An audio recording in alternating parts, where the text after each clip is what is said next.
ativo ou pelo 0800 772 0422. Águas do Paraíba, estamos mais perto de você. Conte com a Unimed Campos para cuidar da sua família. Com planos a partir de R$ 165,15, tem acesso à nossa estrutura completa, aos programas do Espaço Viver Bem e garanta mais qualidade de vida, saúde e tranquilidade. Contrate o plano Univida Flex Coparticipativo e invista no seu maior bem, a sua família. Com a Unimed Campos, você pode contar.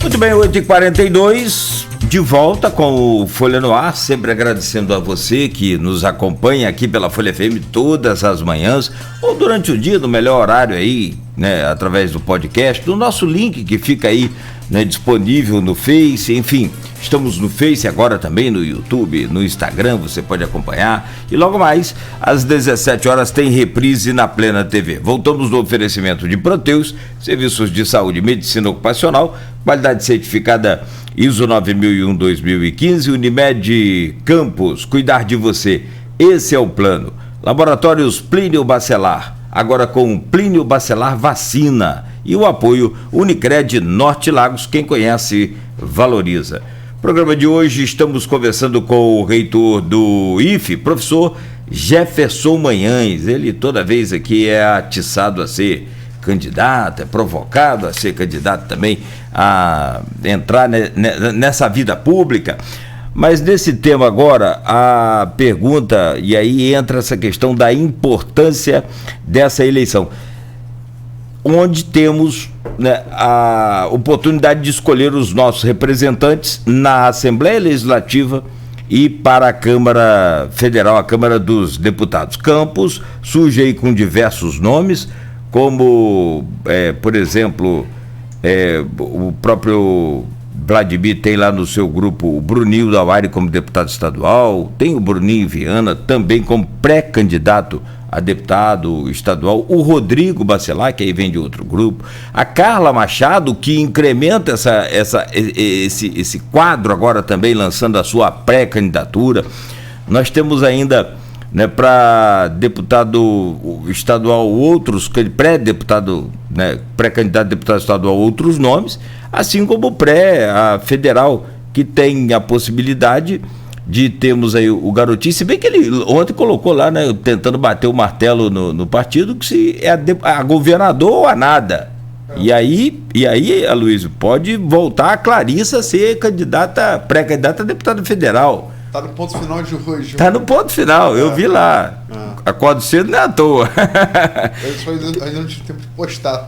Tá no impresso mesmo. Tá no impresso. No virtual, então, quer dizer, olha como é que esse tabuleiro vai mudando aí a cada dia, a cada instante, como diz cito o Aloysio, o Arnaldo, e aí, né, usando o Magalhães Pinto, a política sempre é igual nuvem, né? Tá sempre mudando. E com todo esse cenário, vou ficar mais falando o nome, o Jefferson, nós temos um fenômeno que foi a eleição passada, aquela onda de Bolsonaro que elegeu aquela coisa toda, e esse ano, será que a gente tem uma eleição diferenciada? Mais de 2 milhões de jovens com menos de 18 anos fizeram o título, isso numa campanha até provocada pela Anitta. Como é que você avalia tudo isso? Bom, eu julgo essa eleição, e aí vou falar a partir da minha história pessoal de eleitor e também como gestor público, como cidadão. Eu acho que talvez essa seja a eleição mais importante da qual eu vou participar como eleitor. Eu não me lembro o nome do colunista da Folha de São Paulo, que ele diz que nessa eleição nós vamos eleger, as palavras mais ou menos nesse sentido, é uma questão de definir quem nós somos, o que de fato nós acreditamos, qual é meu comportamento diante da vida. E eu quero dizer assim, no caso de deputados, e isso vale para todos os outros cargos, eu fui instado agora há pouco tempo a dizer quais os critérios que eu usaria para escolher um candidato, e vale para todos eles. O primeiro deles tem que ser uma intransigência com a questão democrática. Sem a questão democrática, todas as outras questões elas passam a ser relativizadas. Então, se um deputado, se um governador, um presidente flertou ou flerta com autoritarismo, esse já está fora do meu pleito e que eu oriento sempre aos estudantes, aos professores, os colegas que de alguma maneira querem ouvir alguma reflexão minha e se isso tem alguma validade. Primeira coisa é a intransigência com a democracia. A segunda coisa é o critério da intransigência com a questão dos direitos humanos.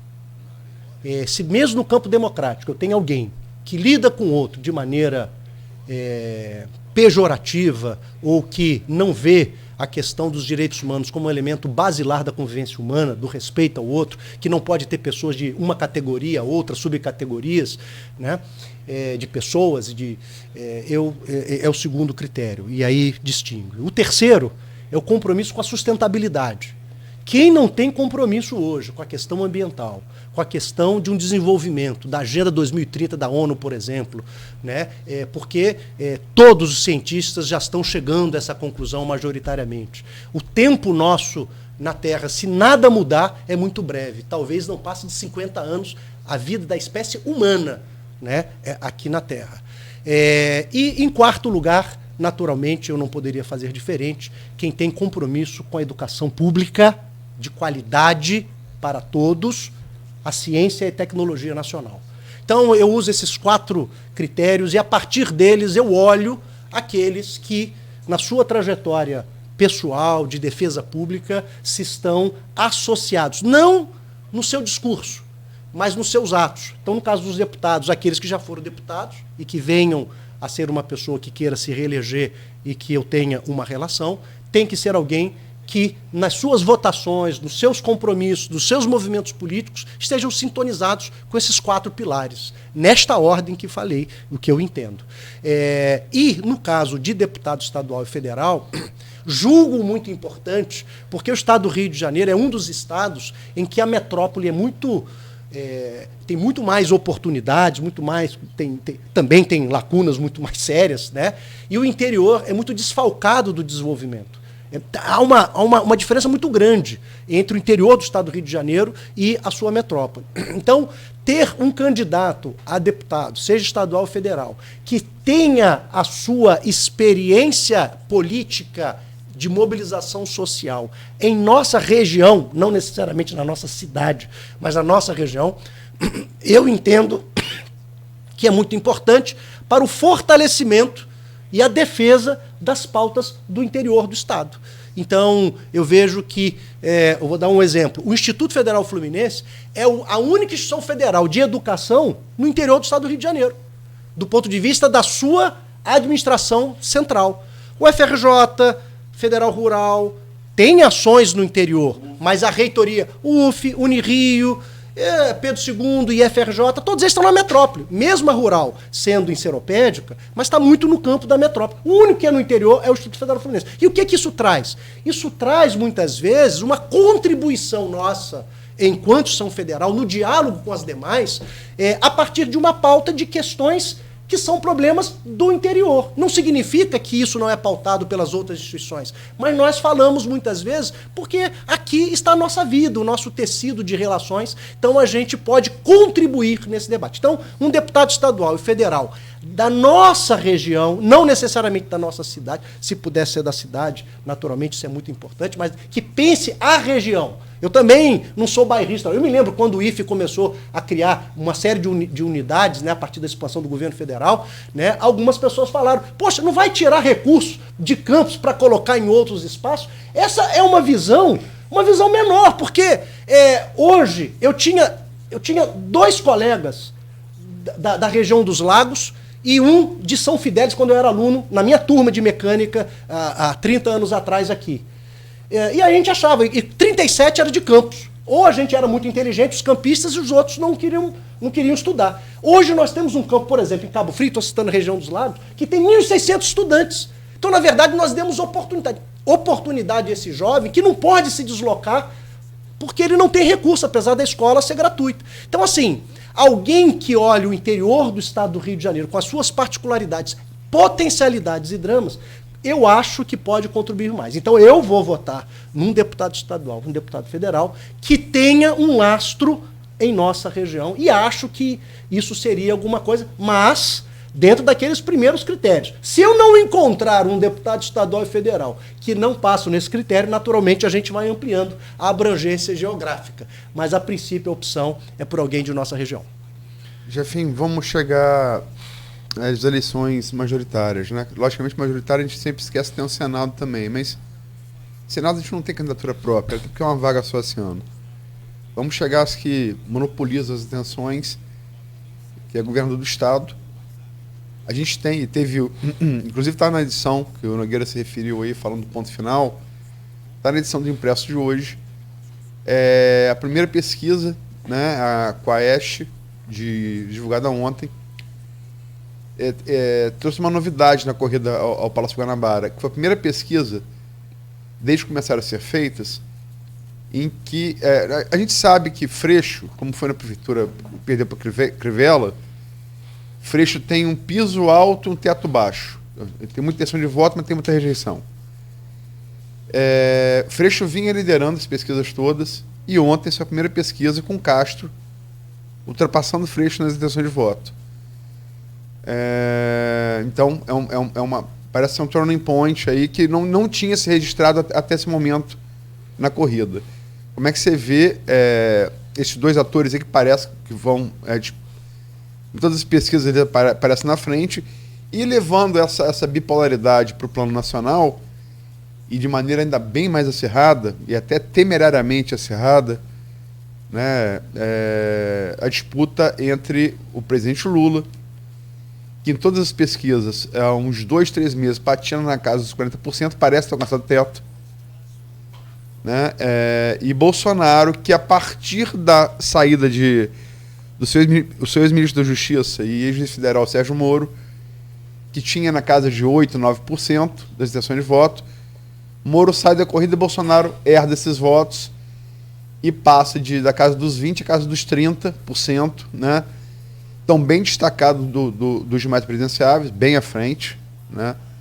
Mas com Lula em primeiro, ali na casa dos 40%, e Bolsonaro na casa dos 30%. Estou dando esses elementos para dizer em que pé que está essa corrida hoje. Como é que você vê ambas, Jefferson?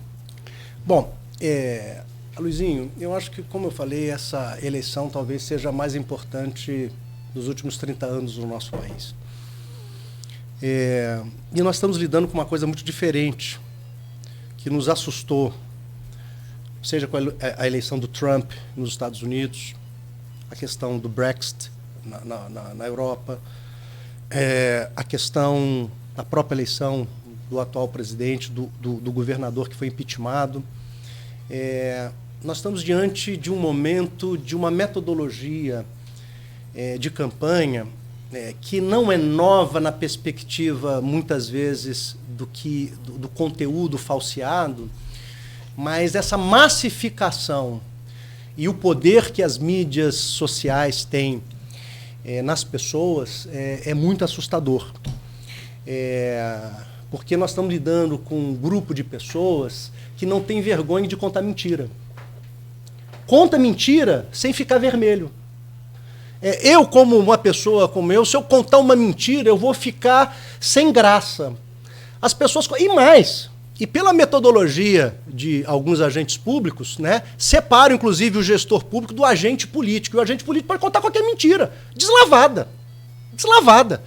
Então, o que acontece? E nós estamos, ao mesmo tempo, numa sociedade que as narrativas conspiratórias e o caos, ele chama muita atenção e amedronta as pessoas. Isso é uma metodologia, isso é marketing infelizmente, negro da política. Então, o que está acontecendo? Alguns que estão na campanha, e eu não estou falando aqui que é santos e pecadores, mas algumas pessoas têm vergonha de você contar uma mentira deslavada, assim, de maneira orquestrada, orgânica, né? E aí você está lidando com isso. E aí o que está fazendo? Aconteceu isso no Brexit, com a Cambridge Analytica, né? Que é o seguinte, com esses algoritmos novos, os caras analisam o seu perfil. Se eu não consigo te convencer em votar em quem eu quero, eu faço com que você não vote e anule o seu voto. Então, nós no CONIF e na Rede Federal, nós estávamos numa campanha muito forte do voto, junto com vários artistas, dos jovens, porque os jovens são daqueles que são mais próximos a mudanças, ao novo, né?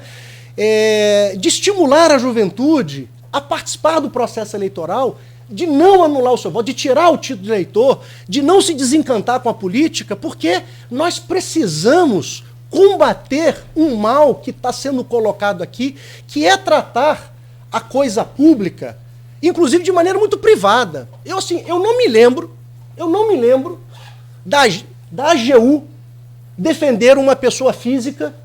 Eu não me lembro, eu sou gestor público. A AGU, na Procuradoria Federal nossa, é ligada à AGU. Eu não me lembro uma pessoa que não é gestor público ser defendida pela AGU. Então, assim, de fato, eu não me lembro, aí estou falando, não me lembro, você tem uma memória histórica melhor que mim, eu não me lembro de um ministro do meio ambiente ser processado e visto pela Polícia Federal como tráfico internacional de madeira. Ministro do meio ambiente, eu não me lembro. Então, assim, não me lembro. Você até coloca ministro do meio ambiente e o cara não dá recurso, no orçamento é pequeno, você queima ele. Agora, um ministro do meio ambiente ser acusado de tráfico internacional de madeira, e o chefe do IBAMA também, é assustador. Assim, eu estou falando como cidadão, é assustador. Então, e pior não é isso. Você viu um pronunciamento, foi ontem. Acabou a velha política. E eu estou do lado daquilo que é o pior da política. E eu falo isso desavergonhadamente. Acabou a velha política do lado do Fernando Collor de Mello. E aliado. Quem hoje, e como chefe da Casa Civil, alguém que foi líder de um partido, que é um partido que, inclusive, que as pessoas muitas vezes não sabem, né? Que o partido que mais teve político envolvido foi o PP, na questão que eles chamam lá do petrolão, do não sei o que lá. Então, assim, as pessoas perderam o senso do devido. Só para fazer um parênteses, o partido que mais teve políticos presos, absoluto proporcionalmente, na Lava Jato, foi o PP. Ela fala PP, Partido Progressista. Não, é bom saber, porque no imaginário popular, a sonora da PT. tem uma outra, você pergunta, qual foi o partido que você acha que está mais envolvido lá? Os políticos processados, etc. As pessoas dizem, não, foi o PT. Mas não, foi o PP que hoje está no centro. A Casa Civil é quem chama, a gente acha que é o ministro da Economia, é quem está por detrás das nomeações. Por exemplo, eu como reitor, mesmo na minha reeleição, o meu nome tem que passar pela Casa Civil, tem que ser aprovado pela Casa Civil. A Casa Civil, ela que faz a nomeação de todos os cargos públicos, é ali que dá... Mas, enfim, eu não estou dizendo isso pode fazer, gente, é legítimo, é possível, eu não estou colocando. O que a gente percebe, e é a minha consideração aqui, é a questão da acriticidade das pessoas de, ao olhar um discurso desse e olhar o comportamento e o que está acontecendo, ela não associa. Então, por exemplo, eu vi numa fala de um colega religioso, né, uma pessoa religiosa, eu não quero falar de denominação para não colocar aqui discriminação, achar que um é melhor que o outro, mas uma pessoa religiosa. Por que você vai votar nesta pessoa? Eu vou votar porque ela fala no nome de Deus.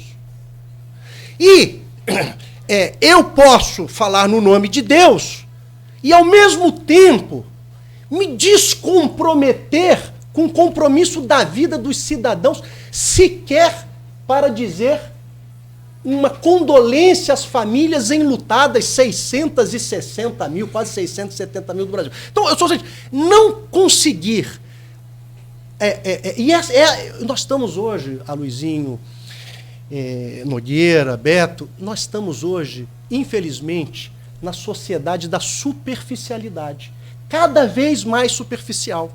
E, infelizmente, a tecnologia, por mais que pareça que nos traz muita informação, Humberto Eco já dizia, né? A informação em excesso, desculpa, Pedro Demo, a informação em excesso nos dá amnésia.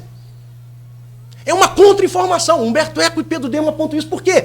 É tanta informação que ela escamoteia o que importa. Por exemplo, nós estamos dos maiores patamares inflacionários. O cidadão vai no supermercado, vai não sei o que lá. É absurdo. E eu estou discutindo aqui a questão das urnas. É a maior inflação nos últimos 26 anos o Brasil vive hoje. E aí eu faço o quê? Eu vou discutir, eu vou falar mal do STF. E as pessoas se detêm nesta superficialidade de discussão que é espuma, que é um jogo, que isso aí é pensado, isso é natural. Toda vez que tem um processo próximo ao presidente da República, eu estou falando aqui muito especificamente, às vezes, de um familiar, já surge ou a questão que as urnas não valem, ou porque vai dar o golpe militar, ou incentiva isso ou aquilo. Eu estou falando do agente político, tá? Porque, segundo a metodologia Pazuello, a gente separa a pessoa, tem um agente político, tem a presidência da República, estou falando do agente político, que, segundo o Pazuello, pode mentir, inclusive, quando fala na internet. Não, isso é palavra do ex-ministro da Saúde. Então, assim, eu estou falando desse agente, mas ele se reverbera por vários outros, né? De pessoas que você consegue ter uma incoerência entre o discurso e a vida, mas o importante talvez seja a convicção. Você fala, eu aprendi, né? Não aprendi, eu vi, de maneira irônica. O importante é falar com convicção. Tinha uma anedota, né, sacerdotal, dizendo que um padre foi fazer um discurso, né, fazer uma pregação na missa, e ele grifou, né, alguns elementos. E aqui eu estou falando entre aspas em tudo, é uma anedota. Né? Aí perguntou, o sacristão perguntou para o padre: padre, isso que o senhor marcou é o mais importante do seu sermão? Ele: não, isso aqui que eu tenho que falar com mais ênfase para ver se as pessoas acreditam. Nós estamos nesse momento. Lógico que isso é uma anedota. Nós estamos nesse momento que a convicção da minha fala, e falar muitas vezes, isso torna-se uma verdade, infelizmente, por uma sociedade que cada vez mais está superficializada pelo bombardeio de informação que dificulta, o Humberto Eco fala, embota o nosso processo de raciocínio. É tanta coisa ao mesmo tempo e eu não tenho condição de analisar. Somado a uma população que metade dos adultos brasileiros não tem uma formação mínima de ensino médio, eu estou falando isso no sistema de você avançar em alguns raciocínios mais críticos, algumas possibilidades, e não significa quem não tem sabedoria, não é isso que eu estou dizendo, mas quem tem o espaço da escola permite essa pessoa lidar com o campo simbólico com um pouco mais de competência e associar as informações. Infelizmente, muitas pessoas são reféns de uma fala insistente, convicta. A pessoa, você olha para o olho da pessoa, ele nem pisca, e aí você acredita. Como nós falamos no início da nossa reflexão, nós latinos-americanos somos crentes. Acreditamos muito, porque nós somos pessoas que o outro, nós nos vinculamos. Eu voto, não é no partido, eu voto é na pessoa. Isso é uma prática. Eu estou falando, não é a crítica ao outro, não, a todos nós. Muitas vezes, a pessoa, porque nós somos isso, nós somos muito mais afeitos às pessoas, e aí eu consigo distinguir a pessoa da sua relação social, às vezes da sua relação familiar. Às vezes, não, mas ele é um bom pai. Mas é um bom pai naquilo que pouco que eu conheci. E esse cara é um cara que explora os seus funcionários, é uma pessoa que dá tombo em um e outro. Não, mas ele é um bom pai, ele é uma pessoa que faz esse rito social. Então, eu acho que nós estamos diante de um desafio, como nós nunca tivemos. A gente vê, por exemplo, aí eu vou dar na questão do governador, né? Eu queria... Do governo aqui, especificamente. Se você me permite... é um bloco também que, como a questão do cristianismo, da LGBTfobia, isso dá um programa inteiro. Eu queria só... Você é reitor, passou por vários processos eleitorais, alguns difíceis, eu me lembro. Alguns difíceis. Volta e meia cotado algumas eleições para ser candidato a cargo eletivo fora do IFE. Né? Tanto para executivo quanto para legislativo. o que você, mais do que analisa, o que você projeta para a eleição do governador e para presidente? As pesquisas indicam 2 disputas em 2 turnos. Eu acho que a eleição para presidente será muito acirrada, né, como ela já se mostra aí, muito acirrada, porque ela, mesmo que em 2018 nós tenhamos tido aí uma certa lição nos vários cargos, não só da presidência da República, mas em vários outros, eu citei exemplos no mundo, né, não é um problema do Brasil, no mundo inteiro. A questão da vacinação, como nós vimos aí, as fake news, né, impressionante, como a ciência... A vacina ser questionada da forma que foi, assim, impressionante, impressionante. Mas, assim, eu vejo muito acirrada a eleição presidencial. Na eleição de governador, e essa pesquisa ela mostra agora, nós vemos um estado do Rio com, eu chamo isso de um soluço orçamentário. Soluço orçamentário em que sentido? Né? Algumas conjunturas, seja a questão dos royalties, da questão do petróleo, seja a questão aí da venda da SEDAI. É muito dinheiro num tempo, num estado que há 3, 4 anos atrás não tinha dinheiro para pagar o salário. Então isso faz, o poder da máquina nesse caso é muito pesado. Fora que muito dinheiro, quando você tem muito dinheiro, você atrai, você é uma convergência muito mais fácil.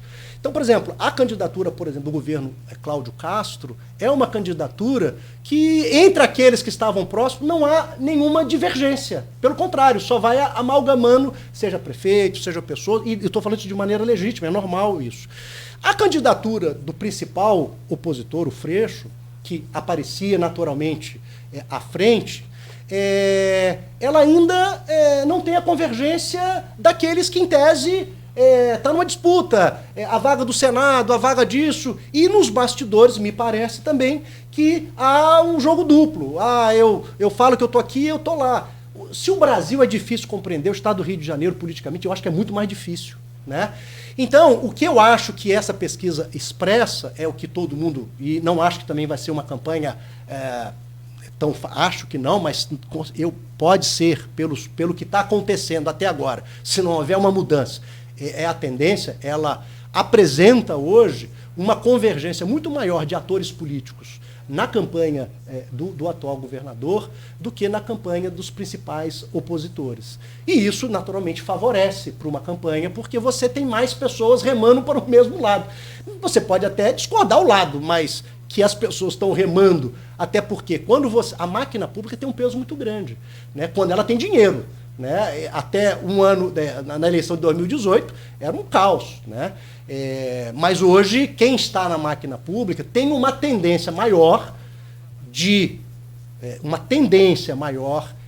você achar que tudo foi resolvido pela competência de um grupo de pessoas. Né?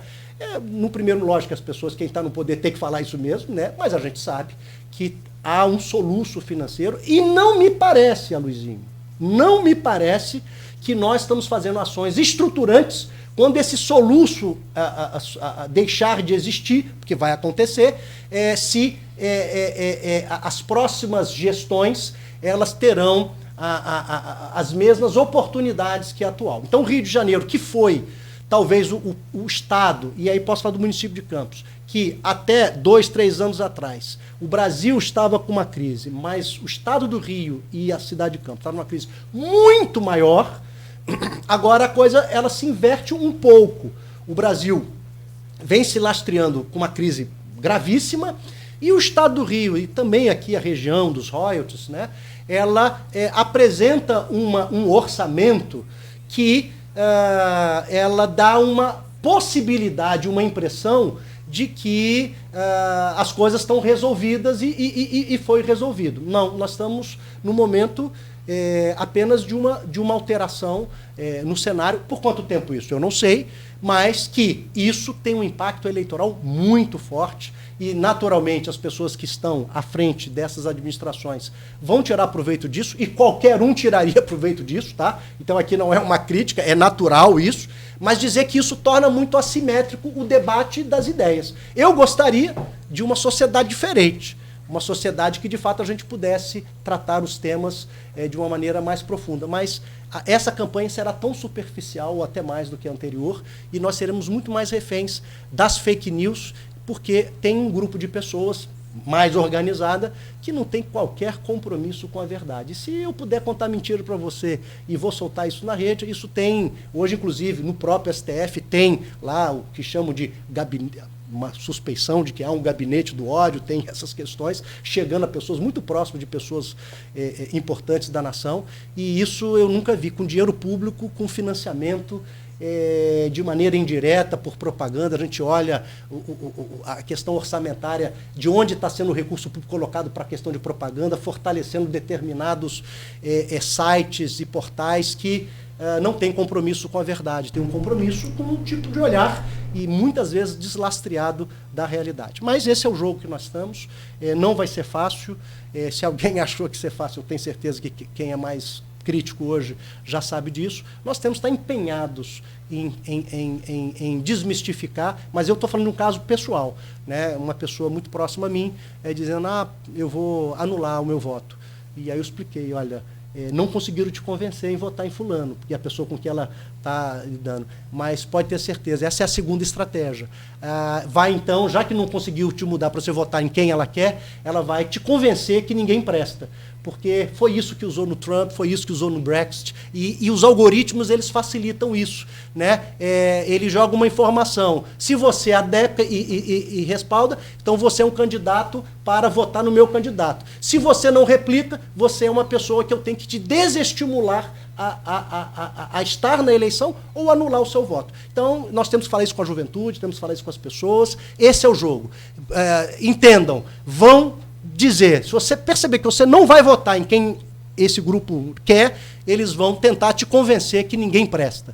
E aí, quando a gente desiste da política como espaço do bem comum, a gente dá o espaço só para canalha estar lá dentro, porque onde tem dinheiro público e onde tem muito dinheiro, concentração de dinheiro, o número de pilantras aumenta muito. Não significa que todos são pilantras, não, mas que a pilantragem ela é muito encantada com a facilidade da coisa pública, ela é. E falo isso como gestor público, né, e com toda a dificuldade que nós temos enquanto comunidade acadêmica de ser e mostrar o seguinte: é possível fazer administração pública sem falcatrua e usando da melhor maneira possível o dinheiro público. É possível fazer isso. E lá no IFE, como, por exemplo, eu posso citar outros casos aqui, eu falo da minha realidade, nós temos a certeza, porque se um jovem olhar para o Instituto Federal Fluminense, uma administração pública, e ele se decepcionar de maneira recorrente, eu sei como educador que um professor pode encantar a juventude, mas pode fazer com que ela vá para caminhos muito distantes da escola. E nós lá temos, além de ter uma educação de qualidade, uma formação para a cidadania,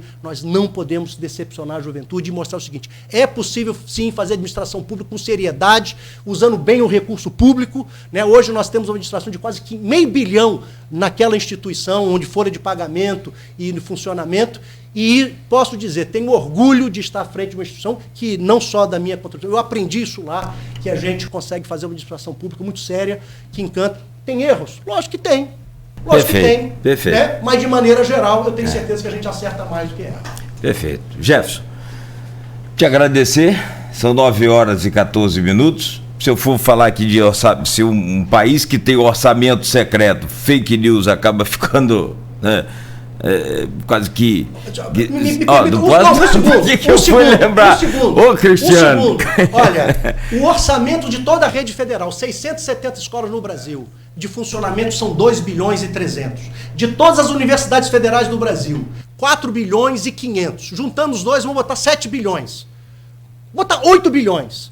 8 bilhões eu funciono todas as universidades públicas federais brasileiras e todos os institutos federais em 670 localidades. O orçamento secreto são 17 bilhões. São 2 vezes. E se eu somar ciência e tecnologia, 1,5 bilhão, eu tenho o dobro que eu estou colocando de maneira num orçamento e depois digo que eu não tenho dinheiro para financiar as instituições públicas, a ciência brasileira. Só para título de comparação, 8 bilhões eu consigo financiar o financiamento de todas as universidades públicas, de todos os institutos federais do Brasil, da ciência e da tecnologia, com os níveis de orçamento esse ano. E o orçamento secreto lá são 17 bilhões. Isso. É mais do que o dobro. Jefferson, obrigado, bom dia. Mais uma vez um prazer e agora renovado, é claro, evidente, pela presencial. Vai, um grande prazer estar aqui com vocês. Obrigado. Bom, 9h15. Aloysio, agradecer a você também. desejar um bom dia, uma boa quarta-feira. Lembrar que hoje tem jornal Folha da Manhã nas bancas e também nas casas dos assinantes. Tem o ponto final aí com uma série de novidades também do tabuleiro político e a entrevista do Marquinho Bacelar, né, que fala inclusive como presidente aqui na página 2 do jornal. Bom dia, muito obrigado. Bom dia, Cláudio Nogueira, agradecer a Jefferson pela presença. Falamos sobre vários assuntos aqui. Eu só queria, em relação se vocês me permitem, em relação a fake news, eu queria, não vou nem usar a leitura, vou usar aqui 2 entrevistas que nós fizemos aqui com 2 mulheres que eu tenho na mais alta conta da República. Uma foi Mariana Silva, a outra foi a ex-senadora por Alagoas, agora pré-candidata a deputada federal do Rio de Janeiro, Heloísa Helena. Ambas, como ex-petistas, falaram Heloísa Helena em 2006 e Mariana em 2014, com todas as palavras que foram alvo de fake news engendradas pelo PT nas eleições respectivas de 2006, que a Heloísa Helena disputou e ficou em terceiro lugar, e Mariana Silva em 2014. Chegou a liderar aquela corrida depois da morte de Eduardo Campos. E, inclusive, no caso de Mariana, foi endossada por um ministro do Supremo, então presidente do TSE, que é o ministro Luiz Fux. E o que foi feito contra Mariana em 2014 foi fake news. A novidade a qual o Jefferson se refere, perdoe, Jefferson, não começa com Trump, ela começa com Recep Erdogan, nos anos 2000 na Turquia, e depois se expande para o Ocidente. Eu sei porque eu vi aquele processo de perto, estive na Turquia, fiz uma viagem longa em 2009, vi a besta nascer, acompanhei bem de perto aquele processo, andei bem pela Turquia. Mas para fazer, eles potencializaram com as redes sociais, mas isso é muito antigo. O ministro da propaganda de Hitler, Joseph Goebbels, que era jornalista também, dizia, repita uma mentira que ela vira 1000 vezes que ela vira verdade. É fruto de uma fake news que fizeram contra ele também. Não é novidade, a novidade é a massificação. Enfim, em relação, só para pontuar, porque a gente tem que, o mote aqui, eu acho que foi o combate à LGBTfobia, a gente falou aqui da intersecção que isso tem com religião, né? Só para finalizar, acho que a última mensagem que eu vou deixar aqui, antes de anunciar também a Rafaela Machado aqui amanhã, para falar do evento que vai ter no Praça da Cultura, está sendo reaberto. A Rafaela Machado, historiadora, diretora do Arquivo Público Municipal de Campos, que funciona no solar do colégio, primeira construção feita em Campos pelos jesuítas, né, no século XVII.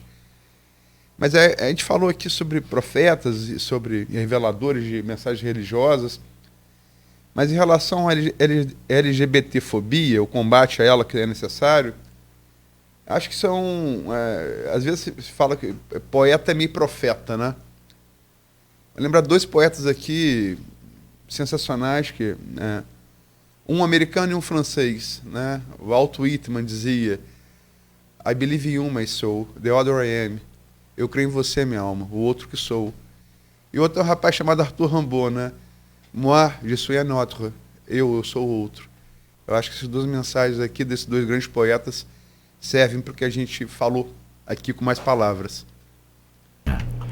E que é difícil.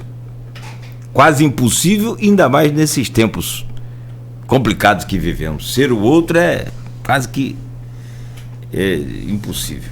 Necessário. Gente, 9h20. Muito obrigado a todos pela companhia, pela audiência. Obrigado aqui a você que nos acompanhou também pelo Face. Quem vai ficar ligado aqui na Folha FM vai curtir muita música bonita a partir de agora. A gente segue e amanhã às 7h, Luiz já anunciou, né? A Rafaela Machado estará conosco aqui no programa Folha no Ar, que tem o oferecimento do Plínio Bacelar, Laboratórios Plínio Bacelar, completando 80 anos e lançando agora Plínio Bacelar Vacinas. Também de Unimed Campos, cuidar de você. Esse é o plano. Proteus Serviços de Saúde e Medicina Ocupacional, qualidade certificada ISO 9001-2015 e o apoio de Unicred Norte Lagos. Quem conhece, valoriza.